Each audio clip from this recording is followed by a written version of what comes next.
Hi guys! By the way, nagbabalik tayo ngayon. Nasa public server tayo at nanghihingi tayo ng pet. So may ginagawa kasi tayo dito na pag binigyan mo ako ng pet ay pipili ka ng isang egg dun sa aking farm na enchanted egg. Once na kapili ka na kung ano man yung lumabas dun ay sa'yo na. So any age, any pet, miski yung divine pet pa yan, sa'yo yun. So yan, nangingi tayo ng pet dyan. So binigyan niya tayo. So yung pet naman na binigay niya is binalik ko. Nakikita niyo dyan na binalik ko sa kanya. And then papapuntahin ko siya dun sa aking farm. Once na nandun na sa farm ko ay nakalatag na naman dun yung ready to hatch nating mga egg. So meron tayong 7 egg dyan. Yung isa kasi hindi pa. So yung 6 ay pwede na. So yan, papapuntahin natin siya dyan sa ating farm.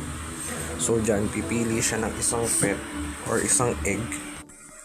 Once na makapili niya yung egg dyan na isa, ay kanya kung ano man yung lalabas.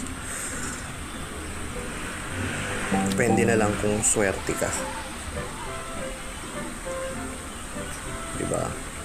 Once na swerte ka naman, edi nice. So ito, pinili niya yung nasa gitna. Ayan. So tingnan natin yung lumabas. Ang lumabas ay imp. So yan, binigay ko rin kaagad sa kanya. Nakikita niyo naman dyan na ginikip ko rin kaagad. Once na makuha mo yung napili mong egg.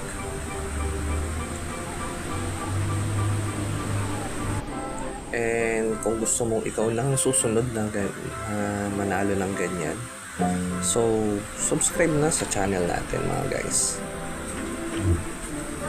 And bye!